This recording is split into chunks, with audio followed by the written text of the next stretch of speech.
Hola, ¿se ve mi pantalla? Buenas tardes, doctor. Sí se ve su pantalla. Ya, me avisa por favor si corre la presentación. Bien, buenas tardes con todos.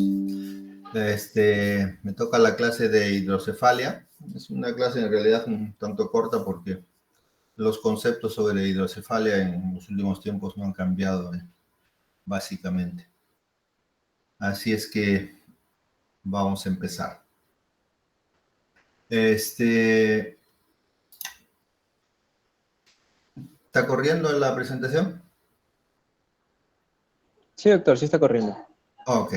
Bien, la definición de hidrocefalia en realidad es la acumulación excesiva de líquido cefalorraquídeo en las cavidades ventriculares. Esa vendría a ser la definición. Acumulación excesiva de líquido cefalorraquídeo en las cavidades ventriculares. Es una definición de hidrocefalia. Ustedes saben que el líquido cefalorraquídeo es un componente del sistema nervioso central que tiene, entre otras, muchas funciones, pero una de las cuales es la de protección del sistema nervioso central. El líquido cefalorraquídeo es el que se encarga de absorber toda carga que impacta sobre el organismo e impide que con la misma fuerza o esa energía llegue directamente al sistema nervioso central.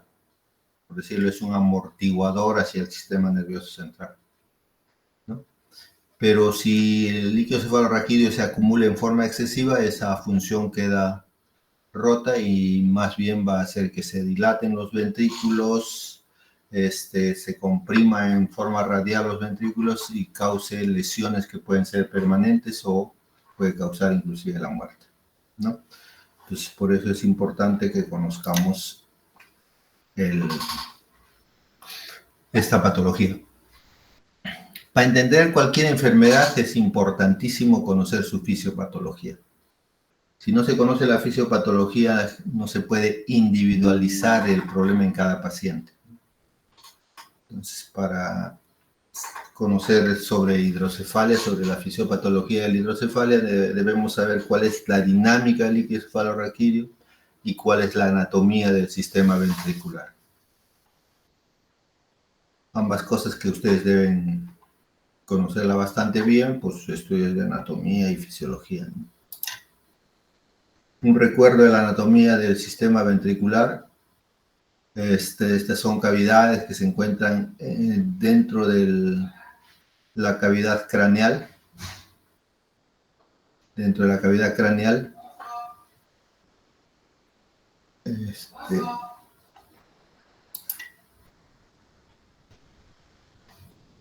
Un ratito.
Ok, perdón.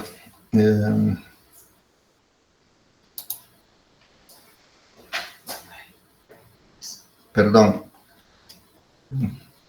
Retomamos entonces. Decíamos que es importante conocer la fisiopatología de las enfermedades para poder entender y poder individualizarla en cada paciente.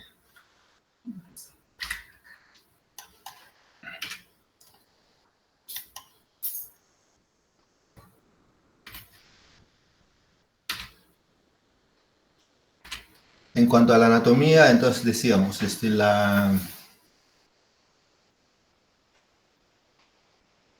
son cavidades que se encuentran dentro de la cavidad craneal. Se consta de dos ventrículos, dos que son, están dispuestos en forma paralela, que son los ventrículos laterales y que están dentro de los hemisferios cerebrales. El tercer ventrículo que está en la base del cráneo, en el piso anterior, y el cuarto ventrículo que está en la fosa posterior, ¿no? Todo el sistema ventricular está intercomunicado.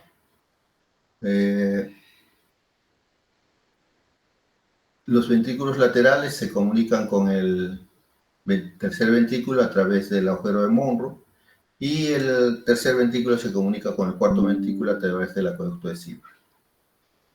A continuación del cuarto ventrículo está el canal central de la médula espinal. También a través de la médula espinal circula el líquido cefalorraquídeo, que si ahí se acumula el líquido cefalorraquídeo hablamos de hidrosiringomiela, que no es el tema ahora, pero la acumulación dentro de las cavidades ventriculares se denomina hidrocefalia. Esta es una vista lateral, esta es una vista superior. Ventrículos laterales a cada lado, el tercer ventrículo en la línea media en el piso anterior, cuarto ventrículo en la fosa posterior. Los ventrículos laterales están divididos en partes: cuerno anterior, cuerno posterior, cuerno temporal.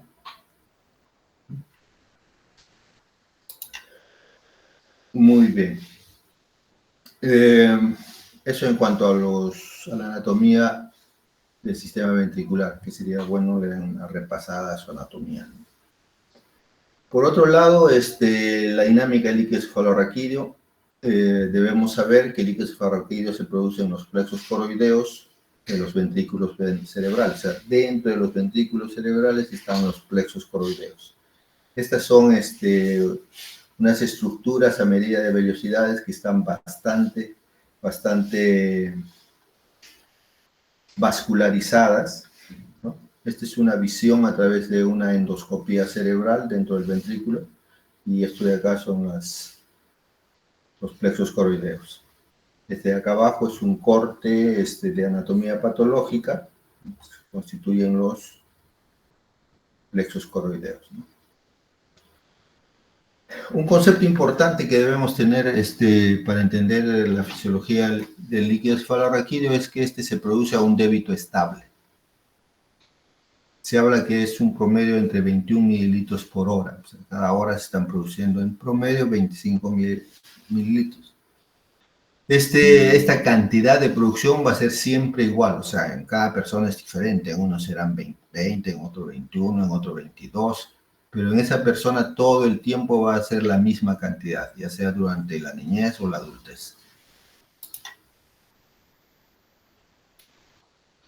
Esta producción no está influenciada por la presión, por variaciones fisiológicas de la presión dentro del cerebro, ¿no? De la presión intracerebral. Pero sí va a disminuir con niveles muy elevados de presión intracerebral. O sea, cuando hay hipertensión endocraniana, va a disminuir la presión. Pero claro, es una condición ya patológica. Pero en variaciones fisiológicas, como el pujar, las maniobras de Valsalva normales, no tendría por qué aumentar la producción o disminuir la producción de líquido cefalorraquídeo.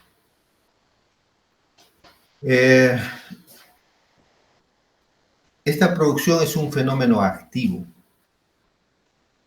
¿A qué nos referimos con un fenómeno activo? A que para su producción va a consumir energía, requiere energía.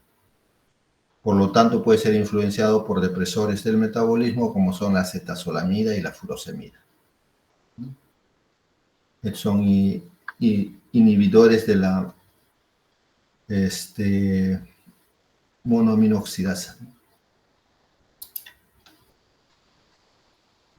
Una vez que el líquido cefalorraquídeo se produce dentro de los ventrículos, va a comenzar a circular a través de los ventrículos, luego va a ir a las cisternas de la base, y de las cisternas de la base va a pasar al espacio subaracnoideo para ir a los sitios donde tiene que reabsorberse, ¿no?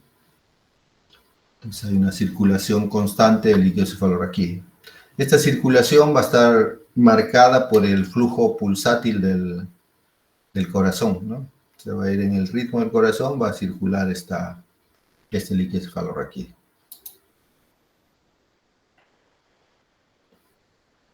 Entonces va a los ventrículos, a las cisternas de la base, y luego al espacio subaracnoideo y de ahí a los sitios de absorción. ¿Cómo se reabsorbe, cómo se absorbe, cómo se elimina el líquido cefalorraquídeo? Se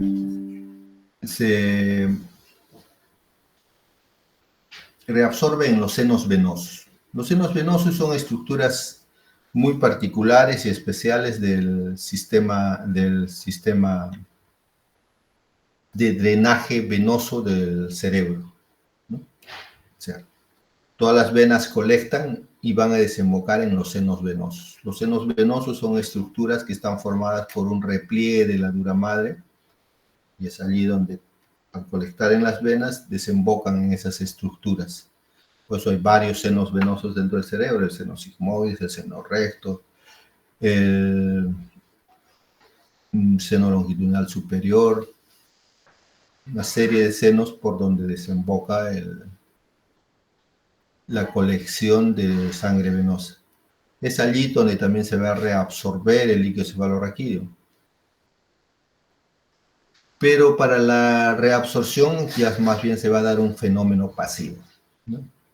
Esto es, va a tener que generarse una gradiente de presión entre el espacio subaracnoideo y el seno venoso, de tal manera que la presión en el espacio subaracnoideo sea mayor y en el seno venoso menor, de tal manera que puede pasar el líquido cefalorraquídeo. Se dice que en condiciones patológicas también hay una reabsorción ependimaria, o sea, en el epéndimo, el recubrimiento de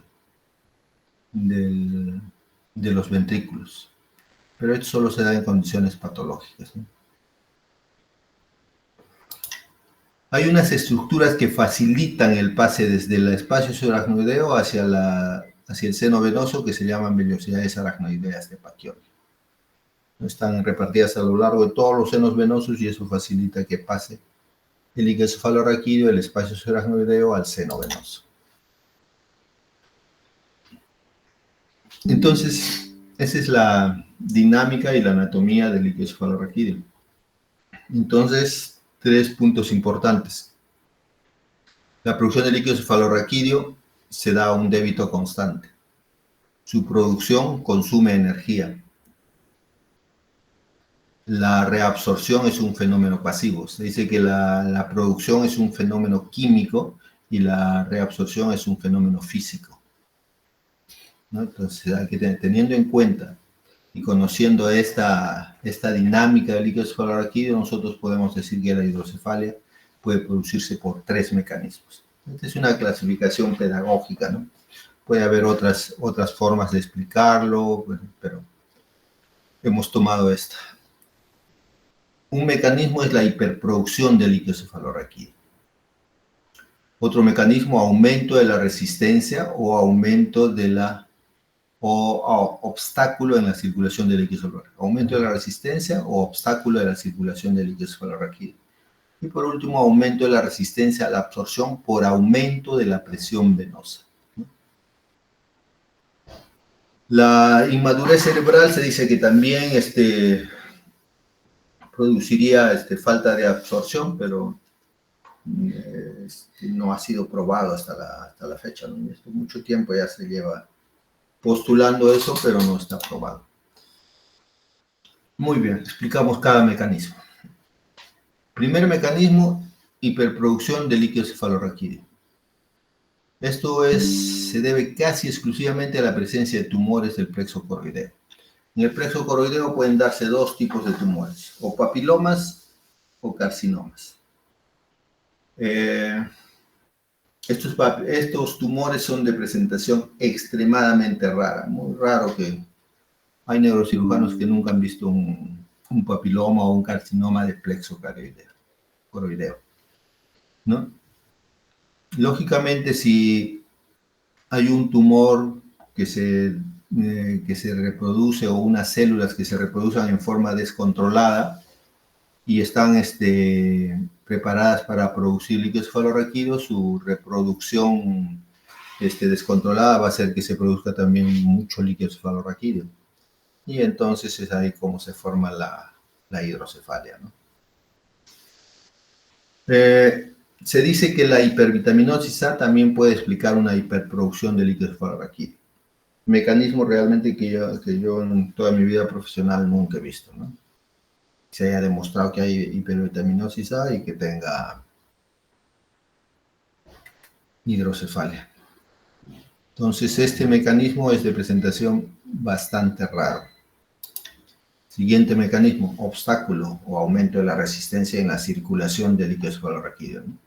Como hemos dicho, el líquido cefalorraquídeo tiene que circular de los ventrículos, luego en las cisternas de la base, luego el espacio subaracnoideo para poder llegar hacia los sitios de absorción, ¿no?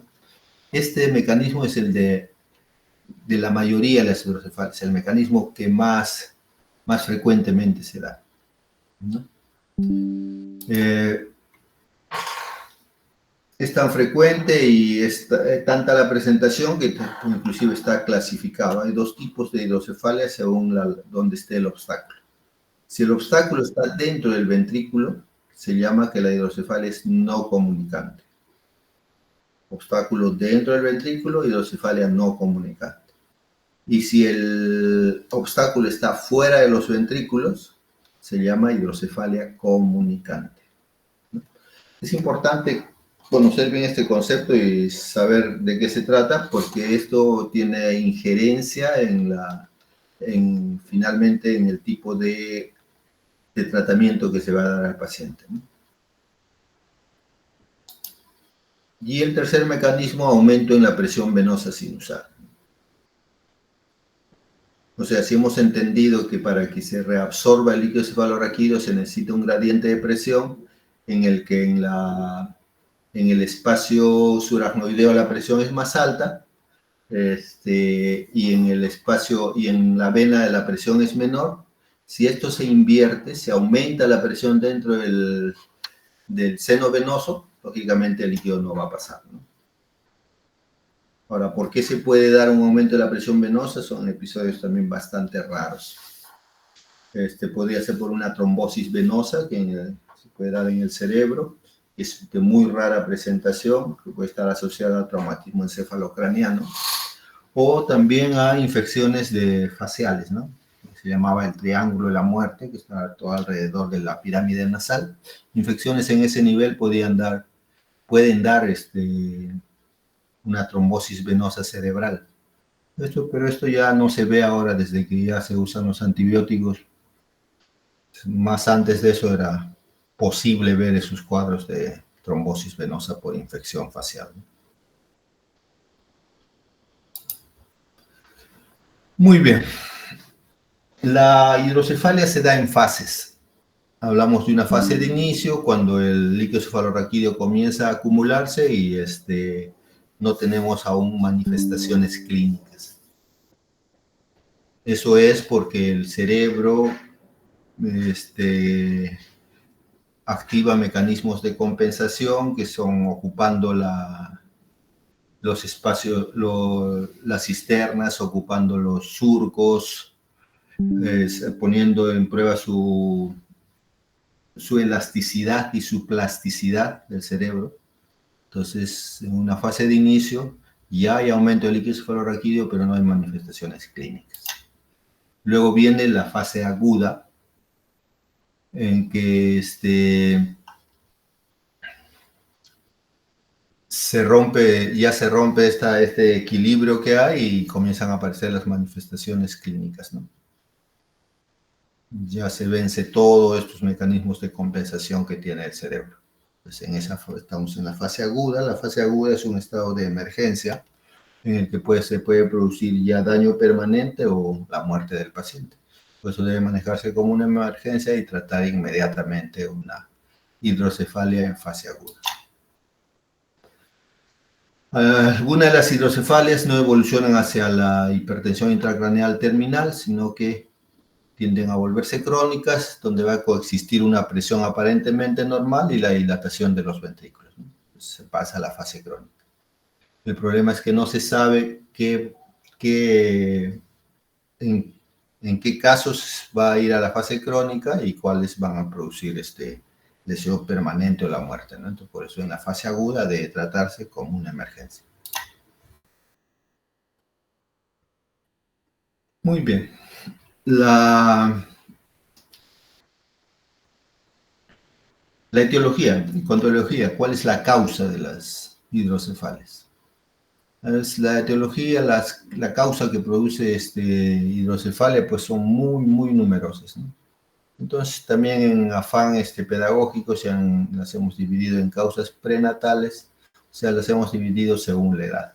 Primero, las causas prenatales, que son las hidrocefalias congénitas, o sea, que se producen antes de que el niño nazca y se van a manifestar o se van a revelar en el periodo neonatal fundamentalmente, ¿no? Y algunas veces pueden recién manifestarse en la adolescencia y más rara vez en la adultez. Estas causas pueden ser de origen malformativo, esto se refiere que hay una malformación del sistema ventricular, y estas son la mayor parte de causas prenatales, pero también pueden ser de causas infecciosas, vasculares o criptogenéticas, ¿no? Se habla de criptogenética cuando no se conoce la causa. Claro que conforme vienen más sistemas de diagnóstico más avanzados, cada vez se van descubriendo otras causas. Entonces puede ser que el problema no sea que lo que no tenemos son los adecuados sistemas de diagnóstico, ¿no? Dentro de las de origen malformativo, las malformaciones que producen estenosis no tumoral del acueducto de Silvio, esto es que el niño nace con un acueducto de Silvio bastante adelgazado, pero eso porque se ha formado así, no porque algo lo esté apretando o haya un tumor o algo esté presionando el acueducto de Silvio. Entonces, esto se produce hasta en el 10% de las hidrocefalias del recién nacido y su incidencia es de 0.5 a 1 por 1000 nacidos vivos. O sea, cada 1000 nacidos vivos puede haber uno de estos pacientes con malformación, con estenosis no tumoral del acueducto de Silvio. Eso como un ejemplo, ¿no? Luego vienen las causas postnatales, ¿no? Donde van a predominar los procesos expansivos, que pueden ser hasta la causa del 20% de las hidrocefalias de los niños. La localización más frecuente de tumores que producen hidrocefalias son los que están en la fosa posterior, en la región pineal y en la región mesencefálica. Es un tumor de la región pineal, por ejemplo, ¿no? Vean cómo el tercer ventrículo se ha dilatado en forma inmensa. Los ventrículos laterales están crecidos, hay lo que se llama este halo que se ve acá, es el edema transependimario. O sea, hay tanta presión dentro de los ventrículos que trasuda, por decirlo de alguna forma, hacia el exterior del ventrículo.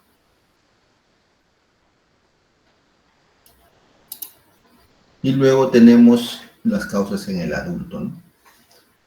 En el adulto las causas son variadas y numerosas, son muchísimas, ¿no? Algunas todavía pueden ser congénitas, las más raras, ¿no? Pero la mayoría son adquiridas.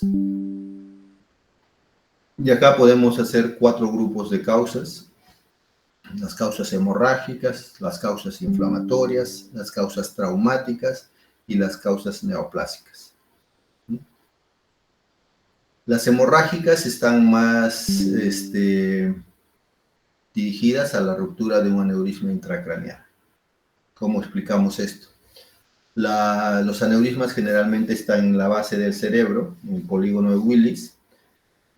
Al romperse un aneurisma, sangra hacia el espacio subaracnoideo. La sangre fuera del componente vascular, o sea, fuera de las venas o fuera de las arterias, es muy irritante para el resto de los tejidos. Si circula en el espacio subaracnoideo, va a irritar, va a inflamar la aracnoides y va a hacer que se adhiera, que se pegue, que se cierre el espacio subaracnoideo. y lógicamente ya no va a poder circular el líquido cefalorraquídeo, se va a acumular y va a formar hidrocefalia. Ese es el mecanismo. En los procesos inflamatorios que están dados básicamente por infecciones, ya sea específicas, virales, bacterianas, e incluso podemos incluir acá las parasitosis, también da un proceso inflamatorio. Todo esto da un proceso inflamatorio dentro del espacio subaracnoideo, ya hace que el aracnoide se pegue, e igual anule el espacio subaracnoideo y ya no puede circular el líquido cefalorraquídeo. En las traumáticas, esto está basado en el concepto que todo trauma craneal va a producir algún grado de hemorragia subaracnoidea. Las hemorragias meningias se da básicamente, las hemorragias por aneurisma se da en la base del cerebro. En cambio, las traumáticas mayormente se da en la bóveda del cráneo. Y el mecanismo es el mismo, pues sangre que sale de su sitio y que irrita el aracnoides y hace que se cierre el espacio subaracnoideo. Entonces, como ven, casi el mecanismo en estos tres grupos es por cierre del espacio subaracnoideo. Y cuando el obstáculo está en el espacio subaracnoideo, hemos hablado de que estas son hidrocefalias de tipo comunicante, ¿no? Todas estas son las que generan hidrocefalias de tipo comunicante. En cambio, las neoplásicas son neoplasias que tienen que estar ubicadas en espacios pequeños del sistema de circulación del líquido cefalorraquídeo y después dentro de los ventrículos. Pueden estar localizados en el agujero de Monro, en el tercer ventrículo, en el cuarto ventrículo, en el acueducto de Silvio e impiden que dentro del sistema ventricular circule el líquido cefalorraquídeo. Entonces, estas serían hidrocefalias no comunicantes. Eso es en cuanto a la etiología, ¿no? Entonces acá, por ejemplo, un tumor del mesencéfalo, está crecido el ventrículo, está desaparecido el cuarto ventrículo.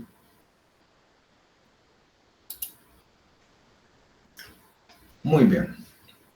Entonces, conociendo todo esto, lo que necesitamos ahora saber es cuál es la clínica, cuáles son las manifestaciones que tiene el paciente para poder identificar esta enfermedad. En el lactante y recién nacido, el principal signo que vamos a encontrar es la macrocefalia. Aquí es la macrocefalia, el aumento del perímetro cefálico. Y ya en una forma tardía se van a asociar signos de hipertensión intracraneal. Y ahí ya van a ver abombamiento de la fontanela anterior, separación de las suturas craneales, piel del cráneo fina brillante, signo de Parinot o estrabismo interno, edema de papila. No es frecuente el edema de papila. Más frecuente es la atrofia y hasta lesión completa del nervio óptico por compresión por hipertensión intracraneana y va a afectar la agudeza visual que puede llegar hasta la maurosis, ¿no?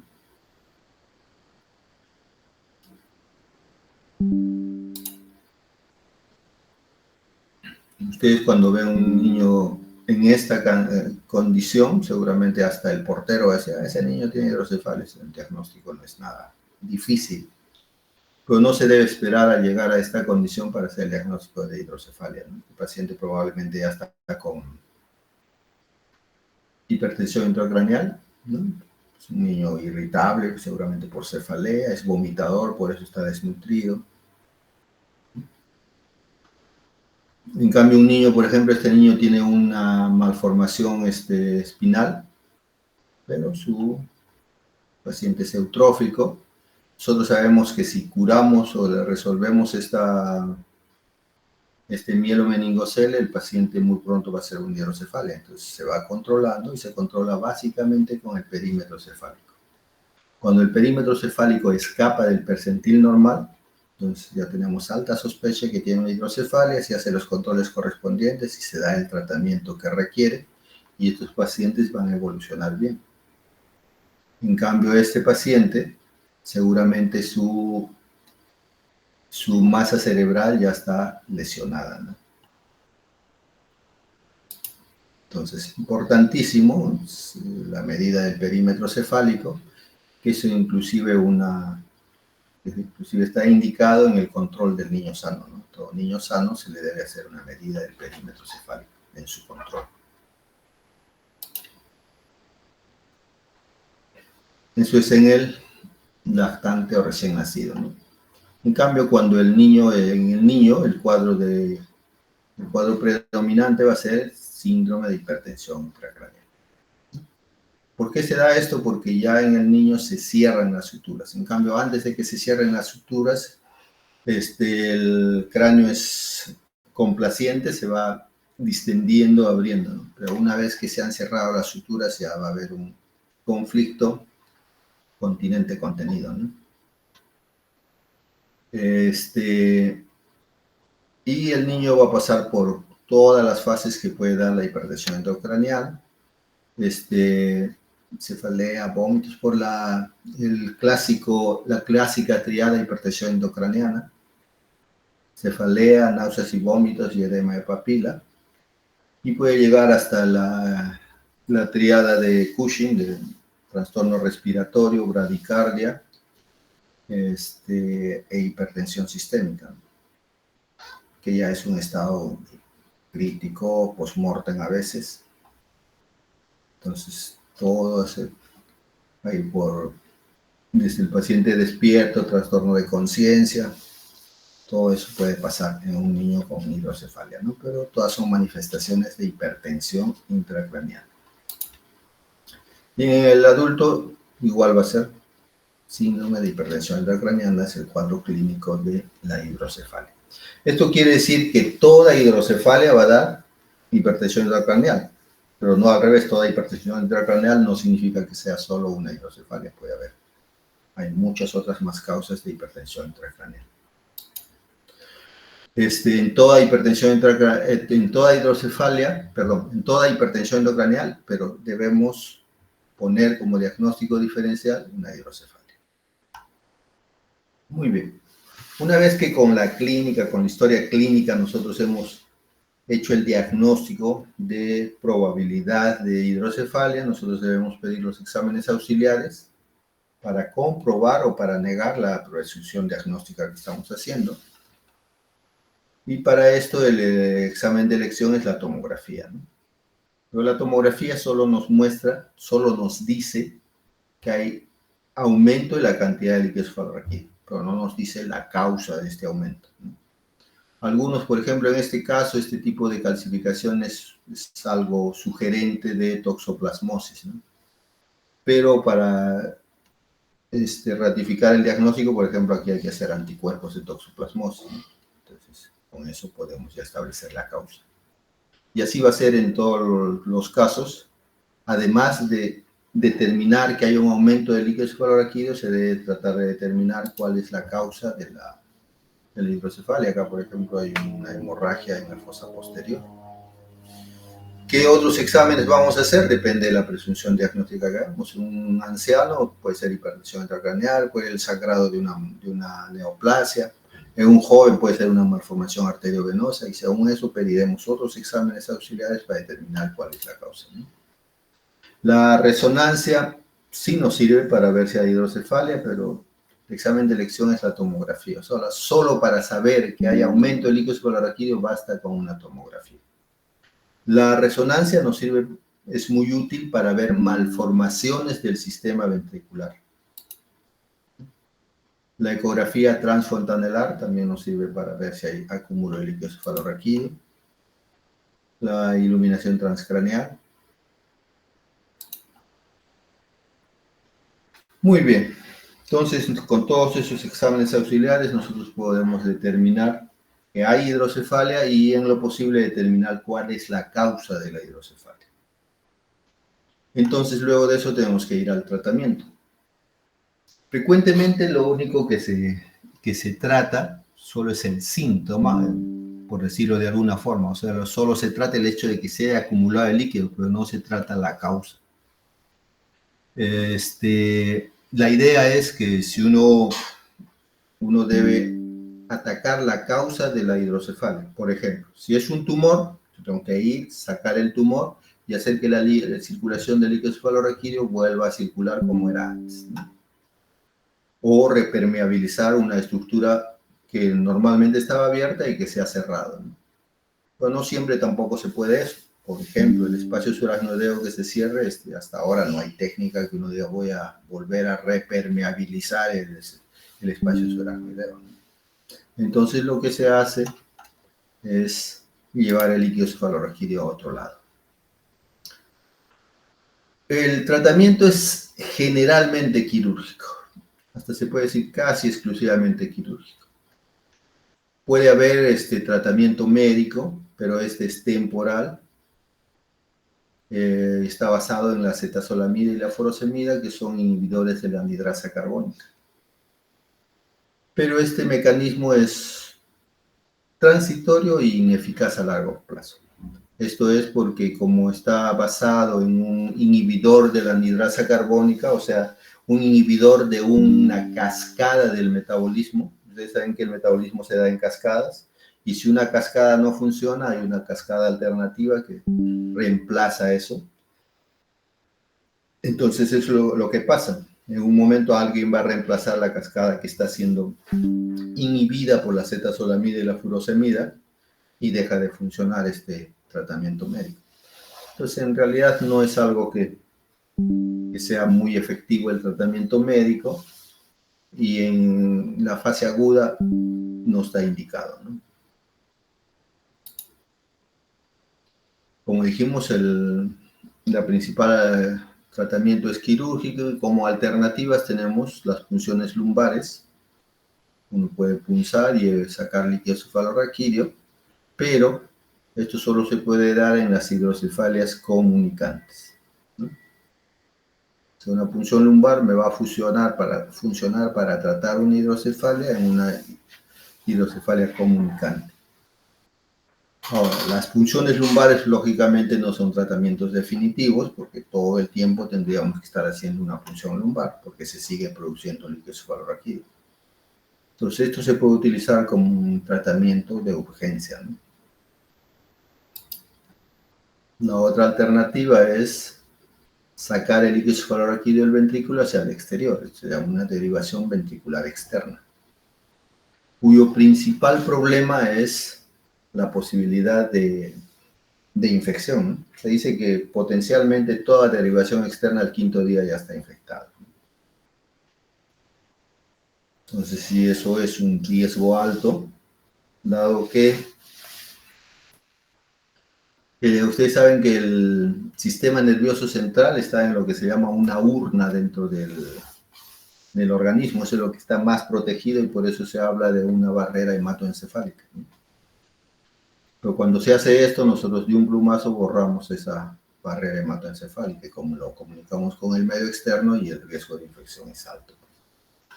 Por eso, como un sistema de emergencia, si el paciente está con hipertensión craneal severa, no nos queda otra, pero en lo posible se debe tratar de evitar. Los ventrículos se pueden abordar por cualquier lado en realidad. Se prefiere en los lugares menos elocuentes, y uno de los puntos de abordaje es el punto parieto-occipital derecho, punto frontal derecho, le sigue el frontal izquierdo, frontoparietal izquierdo, si es que el paciente es diestro. De todas maneras, siempre que nosotros querramos llegar al ventrículo, vamos a tener que atravesar el parénquima. Se prefiere colocar, este es un abordaje frontal, y siempre se prefiere que el catéter vaya dirigido hacia el asta anterior, ya sea por vía frontal o por parieto occipital.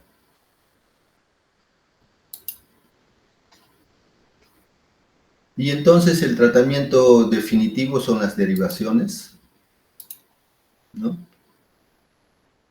Derivar quiere decir llevar el líquido cefalorraquídeo a otra parte, ¿no? Normalmente circula dentro del ventrículo, se absorbe. Si no se puede, entonces hay que sacarlo, derivarlo a otro lado, y en teoría se puede derivar a cualquier parte del organismo. Puede derivarse al tejido subcutáneo, al tejido muscular, a la pleura, a la vesícula, al riñón, todo se podría derivar del líquido y no habría ningún problema. Los sitios más frecuentes es primero la derivación ventrículo-peritoneal, segundo la ventrículo atrial, que es la que se usaba hace 40 o 50 años con mucha frecuencia, pues se atribuyó a que el riesgo de endocarditis era alto, por lo tanto se pasó a la derivación ventrículo-peritoneal, que es la que más se usa actualmente. Y tenemos como alternativa la derivación lumboperitoneal.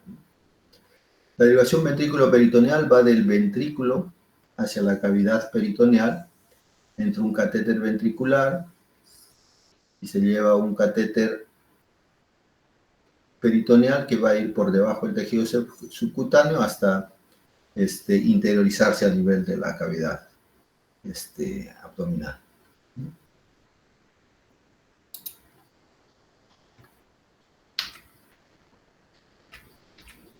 La derivación ventrículo atrial es una derivación que va desde el ventrículo hacia el atrio de la aurícula derecha a través de la vena yugular.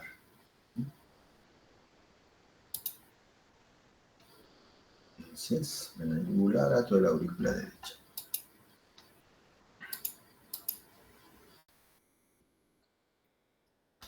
Una derivación consta de un catéter ventricular y un catéter que está denominado por el sitio a donde va, ya sea peritoneal, un catéter peritoneal o un catéter atrial.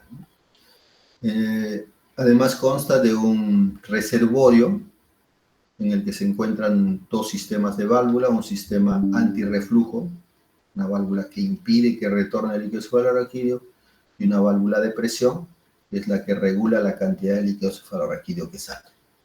Inclusive ahora hay válvulas que se llaman regulables, ¿no? Mediante un magneto se puede regular, se pone y luego se va manejando la cantidad de líquido que uno quiere sacar, ¿no? Son las válvulas Strata. Derivación ventrículo-peritoneal, derivación ventrículo atrial, derivación lumboperitoneal, que va de la cavidad raquídea lumbar hacia el peritoneo, ¿no? Esta válvula solo se pone en hidrocefalias de tipo comunicante.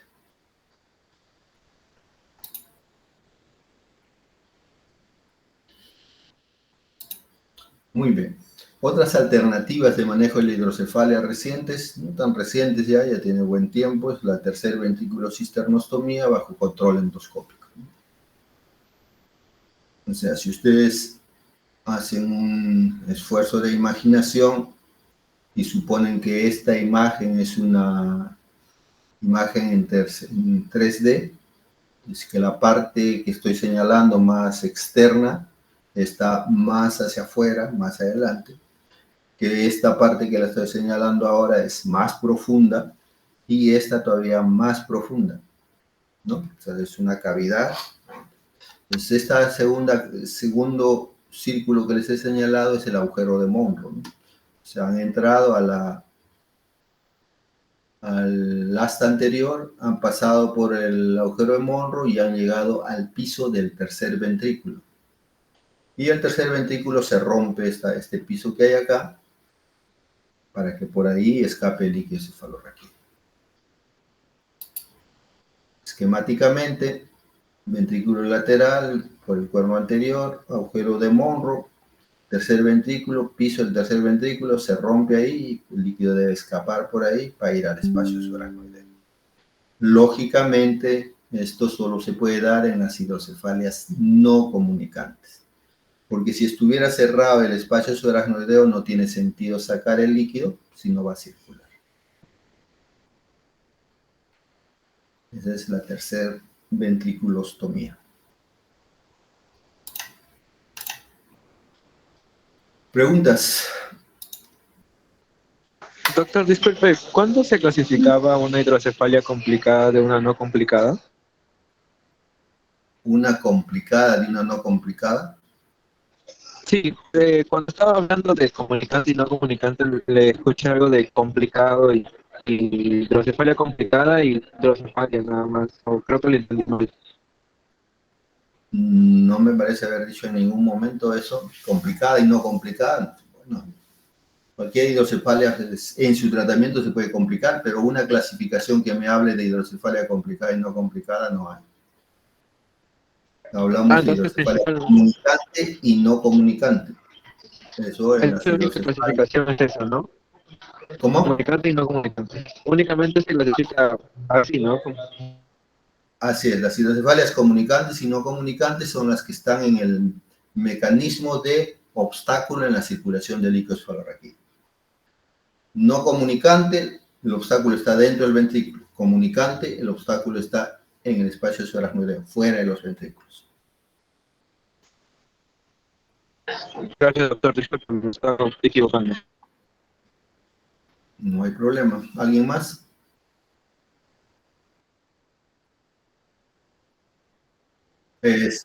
Actualmente se utiliza el frontal derecho, ¿no? Actualmente. Anteriormente era el parieto occipital derecho. Para los pacientes que son diestros, ¿no? Se supone que el frontal derecho es el que menor lesión podría ocasionar, aunque el concepto moderno es pues que todo el cerebro es un todo y todo sirve, todo tiene importancia. Pero hay algunas zonas del cerebro que pueden dar una manifestación clínica más evidente. Pues si yo paso por la zona motora, puedo tener una alteración en el movimiento contralateral del cuerpo, ¿no? Ya sea en la mano, en el pie, depende de lo que estoy agrediendo.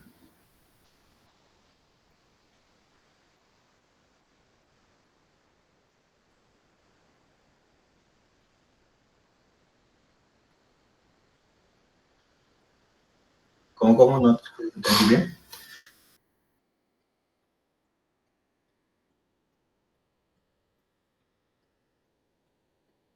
Claro, entonces, donde se pone el catéter ventricular para drenar, actualmente la más frecuente es la zona frontal derecha. Doctor, ¿hay alguna manera de poder diferenciar clínicamente si es comunicante o no comunicante al momento de abordar un paciente? En realidad no.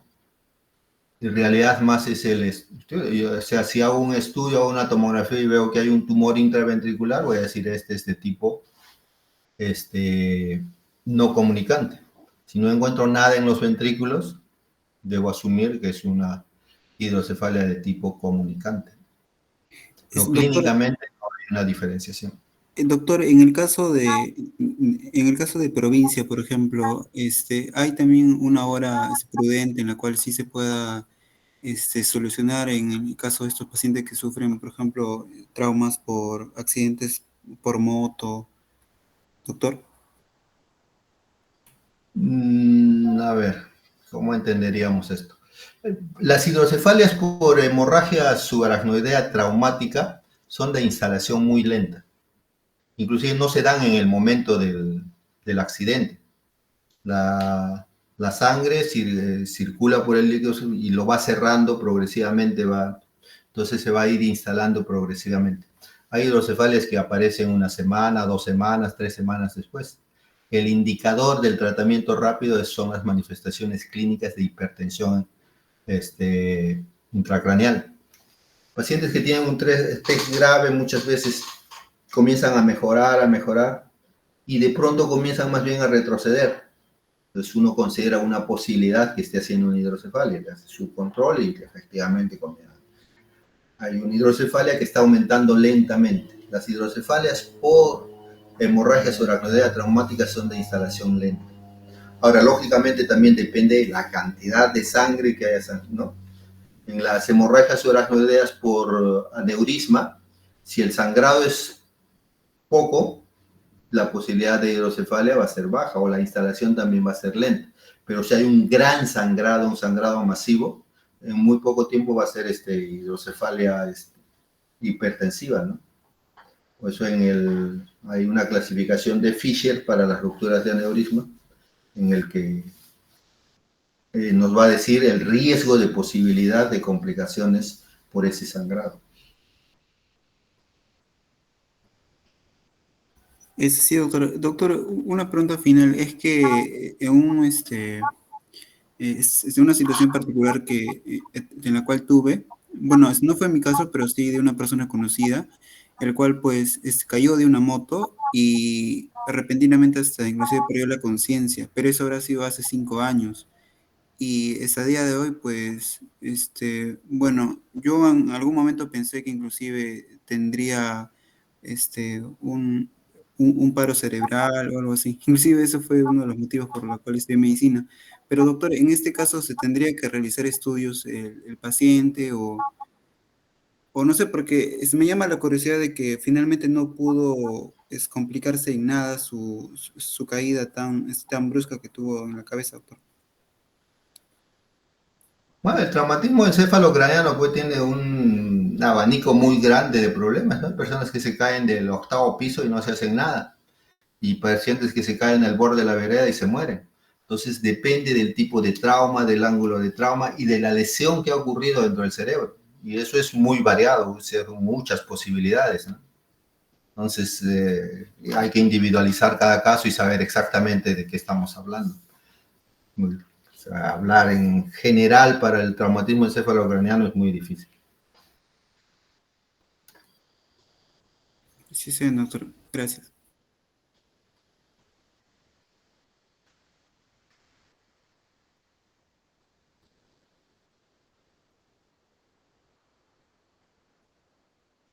Mm, bueno, sí, pues, podría darse ese caso, ¿no? Pues es raro, pero en todo caso, igual el tratamiento va a ser la derivación, un sistema de derivación, no va a funcionar el sistema, la tercera ventriculostomía, pero igual va a funcionar una derivación, igual saco el líquido de la cavidad ventricular y lo llevo a otro lado.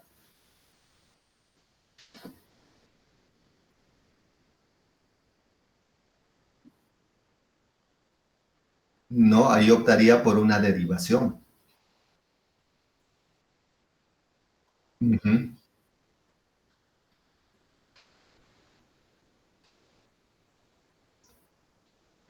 Ok, jóvenes, les agradezco que hayan permitido que adelante algo mi clase. Bien, conmigo será hasta luego.